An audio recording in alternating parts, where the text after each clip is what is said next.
Hervé Juvin, bonjour. Vous êtes eurodéputé au groupe Identité et Démocratie. Vous êtes un auteur, un essayiste. Vous avez écrit de nombreux ouvrages d'économie, de géopolitique. Je vous remercie d'accorder une interview à Boulevard Voltaire. Aujourd'hui, nous allons parler de l'Ukraine. Merci de votre attention.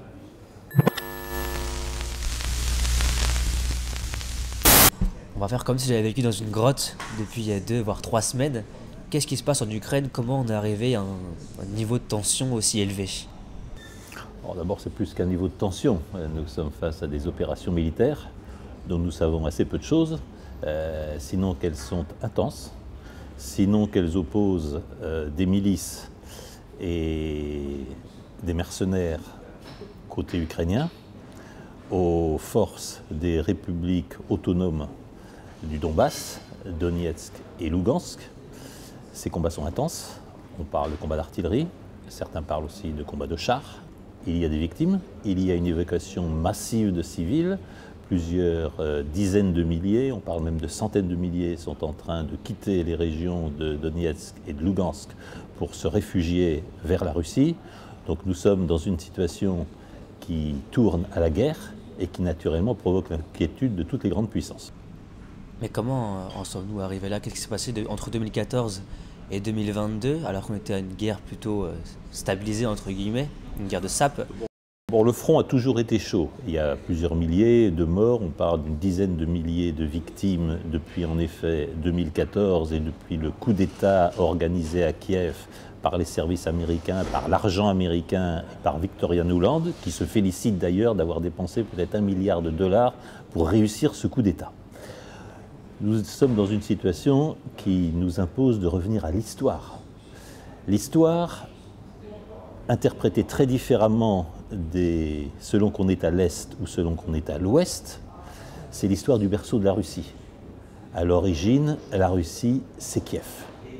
À l'origine, la Russie, c'est Kiev, ce sont les conquêtes mongoles, c'est l'éparpillement du royaume, bref. Le cœur de la Russie a commencé à battre à Kiev, et on ne peut pas l'oublier. Ce sont ensuite les vicissitudes d'une histoire qui font que l'Ukraine indépendante n'a pratiquement jamais existé.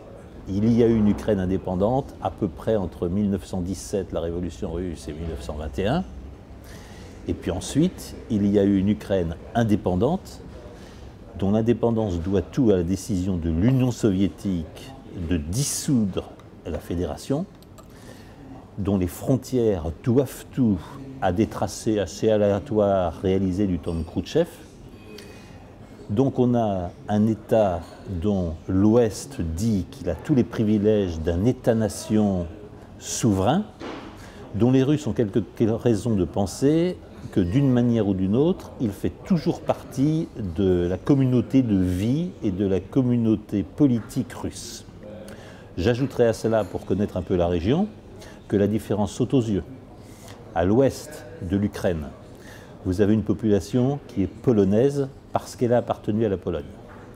Vous avez une partie de la population qui se sent très proche de la Hongrie et qui serait très disposée à se retrouver hongroise. D'ailleurs, je crois que des passeports hongrois sont largement distribués à l'ouest de l'Ukraine. Et puis vous avez tout à l'est, de même qu'en Crimée, une population à 80% russophone, dont tout l'attachement se fait du côté de Moscou et du côté de la Russie. Elle représente à peu près 20% de la population, ce qui n'est pas rien, sur quelques-unes des terres riches, notamment en charbon, mais aussi en autres minerais, riches en installations industrielles. Et donc, si je puis le dire ainsi, le visage actuel de l'Ukraine n'est pas le visage d'un État-nation unifié. Le visage de l'Ukraine, c'est le visage d'un État composé de différentes régions qui toutes, pour des raisons historiques, pour des raisons religieuses, pour des raisons réactivées récemment, regardent vers d'autres pays, et les uns vers la Pologne ou la Hongrie, les autres vers la Russie. En clair, l'État-nation ukrainien est une création extraordinairement récente, extraordinairement fragile, et aujourd'hui, il faut bien le dire, extraordinairement minée par des élites corrompues et par des dirigeants qui doivent beaucoup plus à la faveur occidentale qu'au suffrage universel et à la décision de leur peuple. Un pays donc très fragmenté, à vous entendre. Je dirais un pays factice. Un pays factice. Donc, dans l'hypothèse d'une invasion russe à grande échelle, qui est une hypothèse plus ou moins probable, le peuple ukrainien puisse faire bloc, puisse s'unir face à l'envahisseur. Ce que je viens de vous évoquer, c'est qu'il n'y a pas de peuple ukrainien. Il y a une population à l'ouest qui manifestement est européenne. Elle est européenne par ses comportements, par son mode de vie, par ses souhaits de consommation. Elle parle assez massivement anglais. On voit bien que l'on a toute à l'ouest de l'Ukraine une population qui ne demande qu'à se lier à l'ouest. Et on voit bien à l'inverse qu'à l'est, on a une population certes minoritaire mais importante qui se sent très profondément russe. Et l'une des raisons du conflit actuel, c'est que le gouvernement ukrainien n'a jamais reconnu les accords de Minsk qui prévoyaient d'accorder une large autonomie au territoire de Donetsk et de Lugansk et notamment qui demandaient la reconnaissance de la langue russe, de l'enseignement en russe et de médias en russe. Or, Kiev interdit l'enseignement du russe, tente de limiter la pratique du russe et a même tenté de museler tous les médias en russe. C'est évidemment inacceptable pour une population dont j'ai dit qu'elle était très majoritairement russophone. En Crimée, probablement qu'un référendum aujourd'hui donnerait 80% de voix en faveur du rattachement à la Russie. Donc, le sentiment en partie légitime de nos voisins russes, c'est que l'Ouest pratique deux poids, deux mesures. Quand il s'agit de démembrer la Yougoslavie, quand il s'agit de séparer le Kosovo de la Serbie, les peuples n'ont jamais été consultés.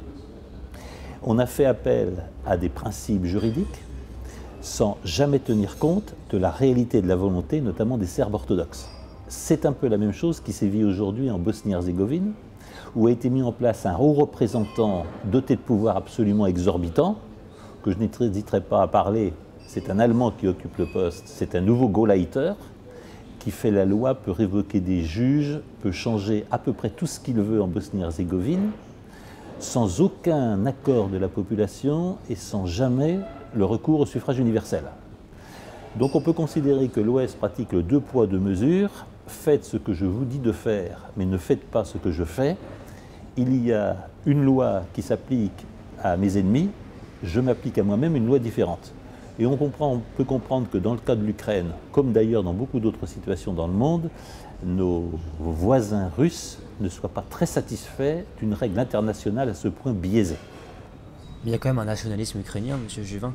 Pensez-vous pas qu'il y a des Ukrainiens aujourd'hui qui soient prêts à mourir pour ce pays et pour ce qu'il a pu être à une période où il existait en tant qu'État-nation et ce qui pourrait être, on l'a vu quand même en 2014 lors de l'Euromaïdan, on a vu quand même de très nombreux Ukrainiens se rassembler, se battre, destituer le président. Une grande partie de l'Ouest ukrainien se sent européen et regarde vers l'Ouest. Il est clair aussi que la propagande américaine massive joue un grand rôle dans ce mouvement. Vous avez tout à fait raison, il y a aujourd'hui des milliers de jeunes Ukrainiens qui cherchent à s'engager, qui rejoignent les milices ou les corps qui se battent sur le front de l'Est. C'est une situation extrêmement dangereuse, notamment parce qu'elle fait dans certains cas appel à ce que vous appelez le nationalisme ukrainien, mais qui dans beaucoup de cas emploie des symboles nazis, emploie par exemple les fameuses runes du corps des SS, le fameux bataillon Azov, d'autres forces aussi, sont tout ce qui reste en Europe de ce qui a été le nazisme et de ce qui a été le suprémacisme et de ce qui a été les formes les plus atroces que nous ayons connues dans notre histoire. C'est toujours vivant en Ukraine. Et à cet égard, il y a une étonnante conjonction entre des États-Unis qui ont bien pris soin de retirer tout leur personnel diplomatique, tous leurs conseillers militaires, mais qui poussent, si je puis dire, à la guerre, celles et ceux qu'ils envoient au front, de manière, je dois le dire, pour moi totalement irresponsable, en opérant des livraisons d'armes massives que l'Allemagne a bien eu raison de refuser, opérant des livraisons d'armes massives pour des troupes peu contrôlées, dont une partie échappe au contrôle de la capitale Kiev et qui sont susceptibles à tout moment de déclencher le pire. Parce que le pire, ce sont ces false flag attaques qui peuvent être sous responsabilité russe, comme elles peuvent être sous responsabilité ukrainienne et, disons-le clairement, britannique et américaine. Il y a beaucoup de pouces au crime dans cette affaire. C'est ce qui me rend extrêmement prudent, parce qu'à tout moment des false flag attaques, à tout moment des provocations, à tout moment des actes qui dépasseraient la volonté de leurs auteurs peuvent en effet provoquer une guerre aux conséquences incalculables. Alors ce que je pense, c'est que nous avons face à face des acteurs totalement rationnels. Je crois à la rationalité d'Anthony Blinken, côté américain.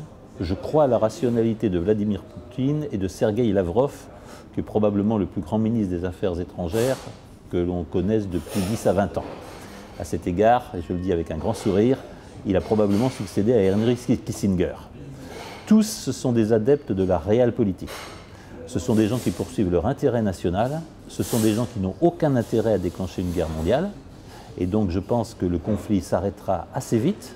Le conflit s'arrêtera sur cette proclamation et cette reconnaissance de l'indépendance des territoires du Donbass à l'initiative du président de la Commission des Affaires étrangères de l'Assemblée Douma à Moscou, M. Slutsky. La Douma a fait une proposition acceptée par le président Poutine qui signifie qu'en cas d'invasion de ces républiques reconnues par la Russie serait légitime à intervenir. Je crois que cela change la donne. Nous allons donc vraisemblablement vers une partition de l'Ukraine et je pense que l'affaire devrait s'arrêter là. Je pense que la communauté internationale doit tout faire pour calmer les choses. Mais je vous dirais que le grand perdant de cette affaire risque d'être l'Union européenne. Le grand perdant risque d'être le concept d'autonomie stratégique mis en avant par le président Emmanuel Macron. L'Union européenne sort divisée, elle sort affaiblie et elle peut sortir soumise plus qu'avant aux intérêts américains. Et vous évoquez les intérêts justement, parlons des intérêts, d'abord les intérêts russes.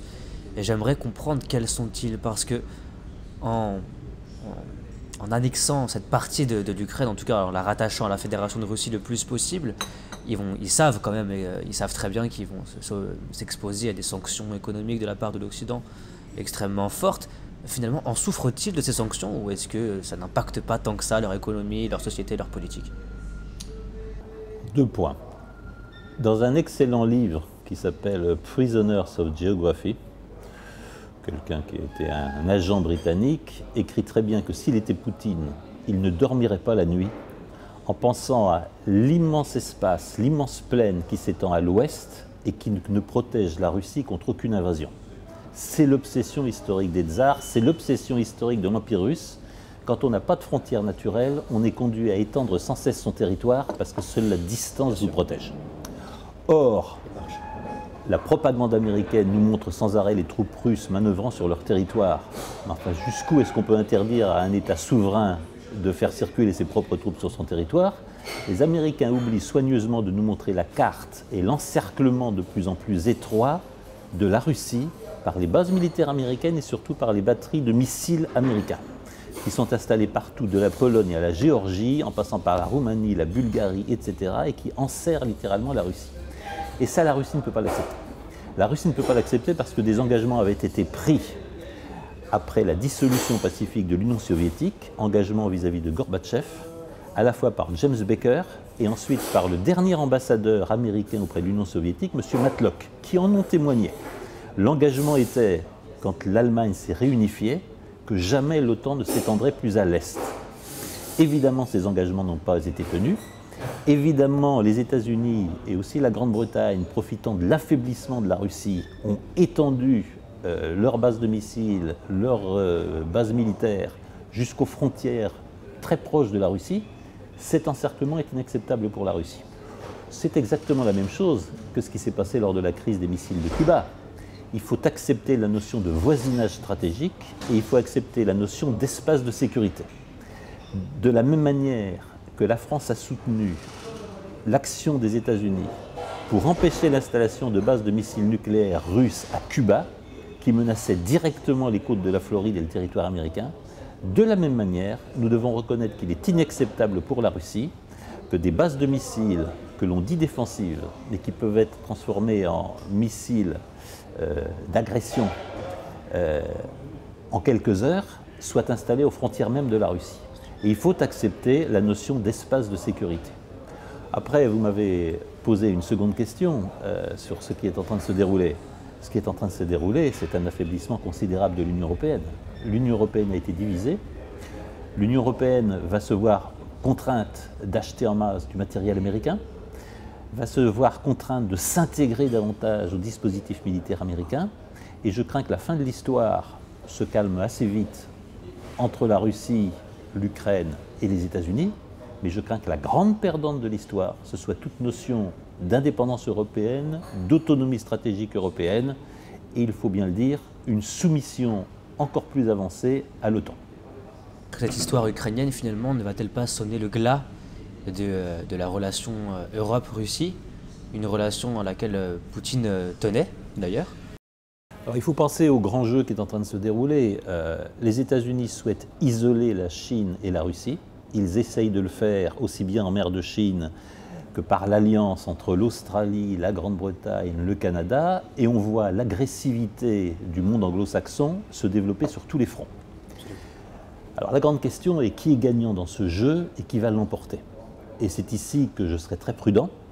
La puissance militaire américaine demeure sans égale, mais je pense que le vrai sujet, c'est que les États-Unis ne sont plus vus dans le monde comme une puissance de progrès. Leur démocratie est totalement confisquée au profit de quelques milliardaires. La démocratie américaine s'achète, on l'a bien vu lors de l'élection de Joe Biden. Les milliardaires américains entendent faire la loi partout où leurs milliards peuvent leur acheter les voix. Ce sont les actions criminelles d'un certain nombre de fondations et d'ONG en Europe pour déstabiliser des gouvernements pourtant légitimement élus. Et je pense que le monde extérieur ne supporte plus la mainmise américaine. Et donc la grande question pour l'Union européenne est de savoir si elle doit accepter de se laisser inféoder aux États-Unis ou si elle doit tenter, dans le monde multipolaire que l'on annonce, d'être un réel pôle. Mais ça veut dire être un pôle de puissance, ça veut donc dire disposer d'une autonomie stratégique nouvelle, et ça veut dire clairement remettre en cause notre appartenance à l'OTAN. Non pas au traité de l'Atlantique Nord, mais au commandement intégré de l'OTAN, qui est le moyen du complexe militaro-industriel américain. Je pense que c'est le grand jeu qui est en train de se livrer, mais nous sommes en train de perdre une première manche dans cette partie, parce que la conséquence la plus immédiate du conflit ukrainien, c'est une soumission accrue de l'Europe. La fermeture de Nord Stream 2, c'est tout simplement le fait que l'Allemagne va payer beaucoup plus cher du gaz naturel liquéfié, produit dans des conditions écologiques catastrophiques, puisque c'est pour beaucoup du gaz de schiste, en se privant du gaz naturel russe, beaucoup moins cher, de meilleure qualité, pour des raisons géopolitiques dont la maîtrise nous échappe totalement. C'est évident que l'Union européenne muselle la diplomatie de ses pays membres.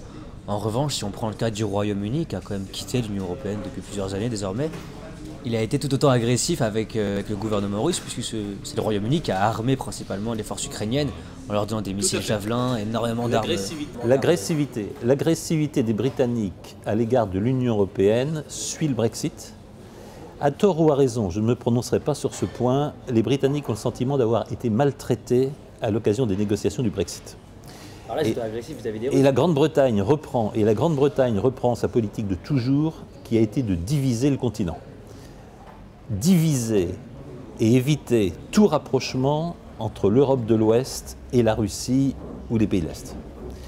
Semer des foyers de troubles, notamment dans les Balkans ou éventuellement à l'Est, avec d'autres pays européens en froid avec l'Union européenne. Et puis éviter qu'il n'y ait jamais une alliance trop forte entre la France, l'Allemagne, les puissances continentales. On sait que c'est l'obsession traditionnelle de la diplomatie britannique. Elle est en train de fonctionner à plein. Dans l'hystérisation du débat, dans la manipulation de l'opinion, dans la propagande de masse que nous subissons depuis quelques semaines contre la Russie à propos de l'Ukraine, la Grande-Bretagne a une responsabilité éminente. Et la Grande-Bretagne aujourd'hui est le premier fauteur de troubles et de guerre en Europe. Comme nous l'évoquions hier, Vladimir Poutine a reconnu l'indépendance des républiques populaires du Donbass.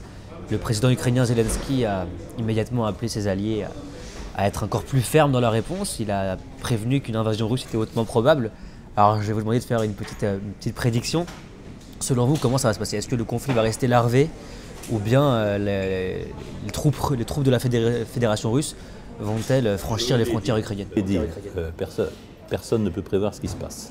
Je crois que nous avons des acteurs rationnels. Je vous l'ai dit aussi, je crois réellement que la Russie n'a aucun intérêt à s'attaquer à l'armée ukrainienne et n'a aucun intérêt à aller à Kiev.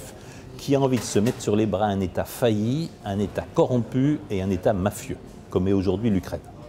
Je pense en revanche, et c'est ce que je crains, que si la situation ne s'apaise pas assez vite, les sanctions économiques, on verra bien ce qu'elles donnent. Le grand risque est que ce soit l'Ouest qui s'isole.